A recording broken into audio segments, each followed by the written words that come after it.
story begins in a luxurious building. 8 of the country's most promising gamers are being invited to the 25th floor to participate in a new virtual reality game, The Call Up, which is set to win $100,000. That's why they all arrive there. A robotic voice welcomes them first, and then introduces them to everyone. Everyone is asked to log in using a tablet. They are then asked to change into their belongings and clothing and put on a motion capture suit. They are also given a unique name. Once ready, they are directed to a separate room where a scanner is located, where they must stand and speak their unique code. Also, high-tech equipment is placed in front of them. They have to wear the suit. Everyone is shocked to see it because it's a special kind of advanced gaming suit, and not everyone can afford it. So everyone puts on their own suit. Now, as soon as everyone puts on the virtual reality helmet, the seemingly empty room suddenly transforms into a realistic world. In an instant, their suits transform into military uniforms. They become immersed in the building, and it seems like a different world. But in reality, all this was not real. Meanwhile, a sergeant appears before them and explains their mission. They are all shocked to see the sergeant, and as they take off their helmets to look at him, he disappears. In reality, this sergeant was an imaginary musical tutorial showing them the way forward. Now the group members, they follow the sergeant into another room where weapons are displayed. They are given practice training with them. Then the sergeant informs them that Russian terrorists have attacked the entire building. They have taken over every corner. They must eliminate them from the 25th floor down. However, if any of them are hit by an enemy bullet, their safety jackets will be used. They'll be instantly damaged, but if they get hit by a second bullet during this time, they could die.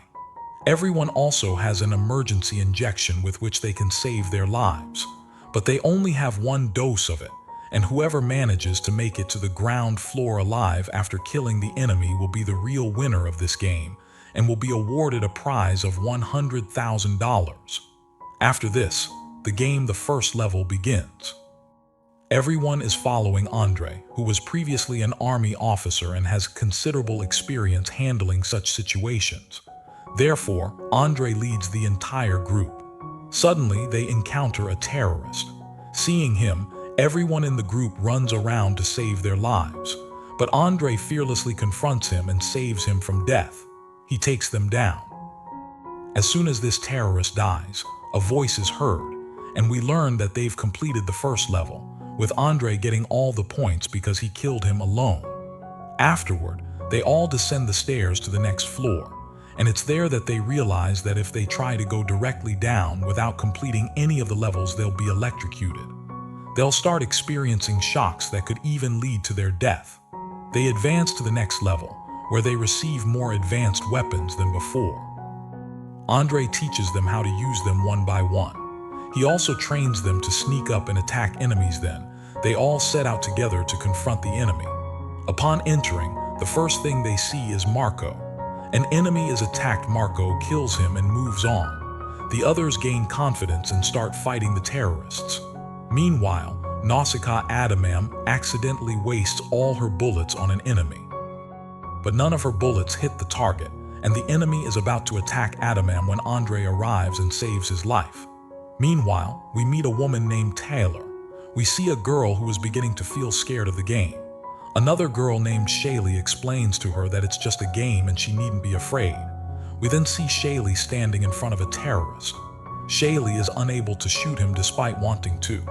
Just then, Carl arrives and kills the man, opening his account in the game. Unfortunately, he is shot in the next moment, due to which his safety jacket also gets damaged. Before Carl could control himself, he gets hit by another bullet from the terrorist. Carl was now badly injured. Meanwhile, Shaylee comes and kills the terrorist and goes to Carl to take care of him, who was writhing in pain. Here, Shaylee takes off her helmet and tries to see if he has any injuries. He wasn't actually shot, but there wasn't a bullet mark anywhere on Carl's body. But the pain he was feeling was worse than the bullet wound itself. Music. Then Andre arrives and gives Carl his emergency injection.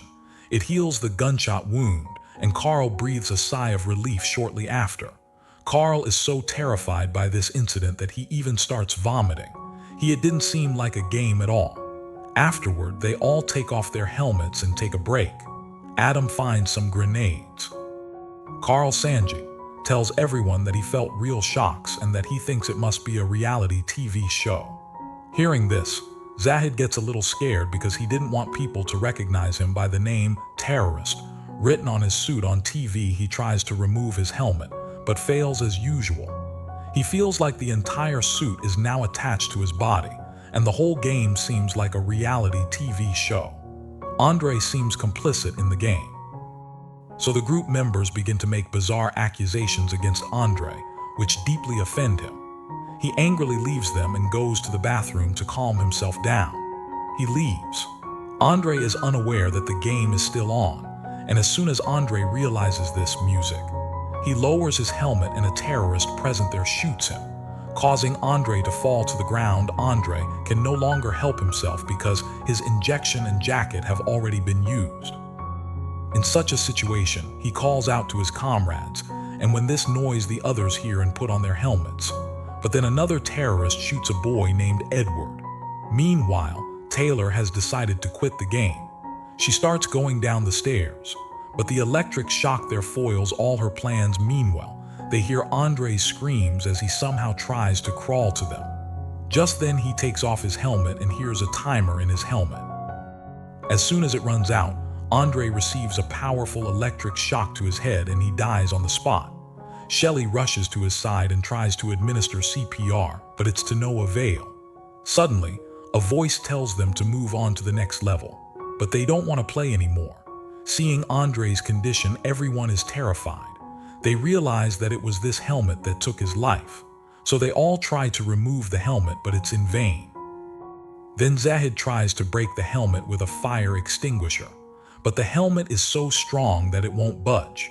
Meanwhile, the sergeant arrives, who is trying to arrest Andre for breaking the rules. They beat Zahid severely.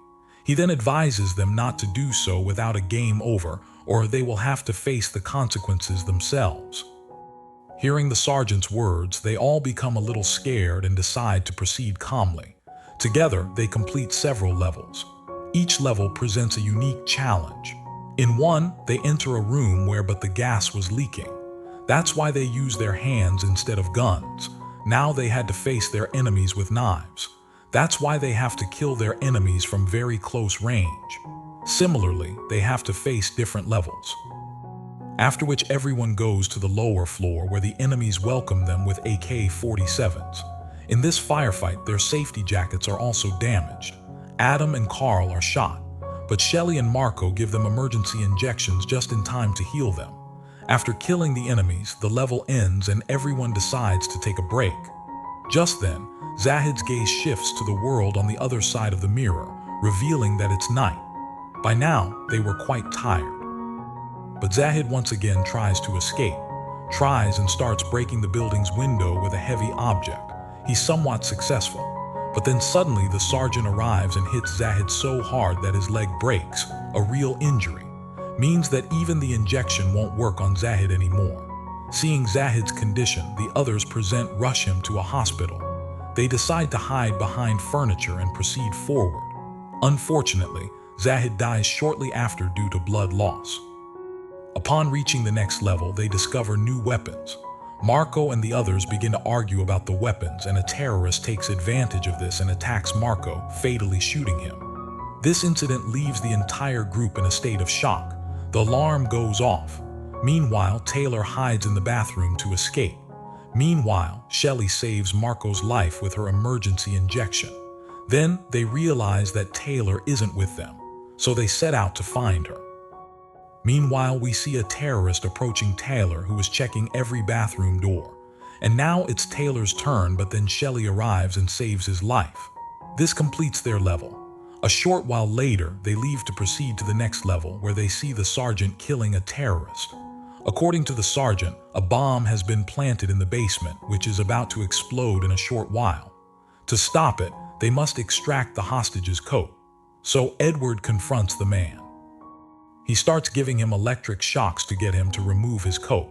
The man pleads with him, but Edward refuses. Then we hear a word from the man's mouth, which Adamum mistakes for the bomb's defuse code and writes it into the system. But as soon as Adamum enters this code, instead of defusing, the bomb suddenly activates, leaving them with only 30 minutes left. Seeing this, he, the hostage, starts laughing at them. The sergeant leaves. Taylor shoots the man to stop him from laughing. Music. Marco blames Adamam for everything because he didn't write the wrong word, nor did the bomb activate.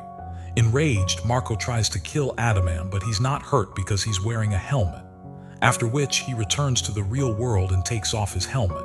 He removes Adam and punches him hard. Meanwhile, they hear the sergeant's voice who had blocked the elevator. He tells them to get in. So they all quickly get into the elevator music, and it starts going down. But a moment later, the elevator suddenly stops with a jerk because it's broken. However, Marco somehow manages to open the door a little. Everyone exits one by one. But when it's Adam's turn, Marco closes the elevator door again to teach him a lesson. They both end up trapped on the 3rd floor. When they exit the elevator, they are shocked to see a helicopter crash right in front of them. But they both move on, and Marco threatens Adamam to walk forward as his shield. Suddenly, a terrorist appears in front of Adamam and he shoots him dead. But now he has no bullets left.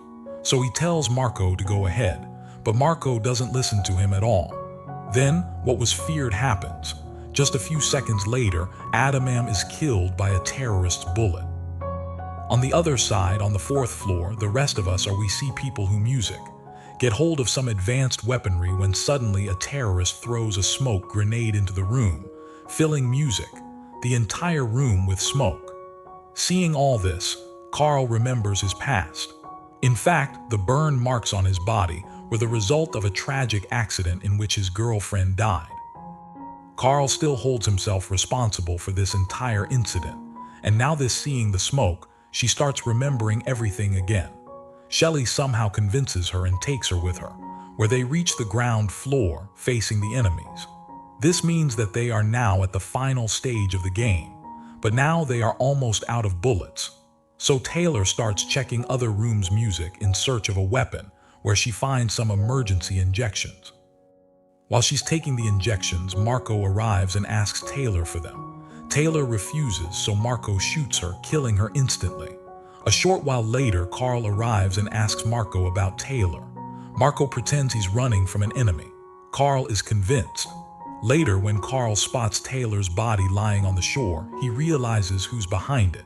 He becomes enraged, takes off his helmet, and attacks Marco in the real world. He tries to strangle him.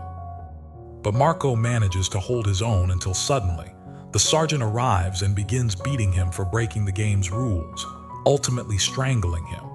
They would have strangled him and ended the game music.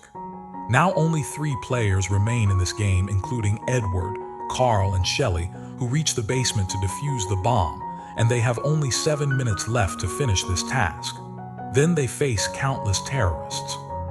But all 3 of them face them very bravely, and in the end Carl throws a grenade and finishes them all off. He does it.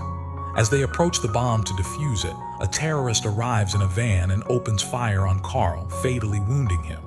Meanwhile, with only 2 minutes left before the bomb explodes, Shelley moves forward to defuse the bomb. However, the terrorist present there shoots her too. Shelley's bloodshed. He's bleeding profusely. Just then, Carl arrives and holds him close. He administers the only emergency injection, Shelley, saving his life. Unfortunately, Carl dies shortly thereafter. But then, Edward uses a mini rocket launcher to kill the last remaining terrorist and defuses the bomb at the last second. The game ends, and we see the sergeant arrive. He's congratulating them on their victory. Edward then begins to echo the same words, and seeing him do this, Shelley realizes that Edward was in cahoots with them and knew about it beforehand. Music. The simulation ends, and we see men in black suits knock Shelley unconscious. Music and begin erasing all evidence, one by one. Some people delete all the game data. While they are doing this, some people start disposing of the bodies. Then, sometime later, when Shelley wakes up, she finds herself in her old clothes. Edward brings her a suitcase full of money and gives it to her, but Shelley refuses to take it. She wants justice for her friends, so she threatens to tell the police. Edward tells her not to tell anyone he says this because he knows no one will believe him. Then another man arrives and tries to knock Shelley unconscious. But Shelley injures him and uses his own gun to turn off all the lights in the basement, plunging it into darkness.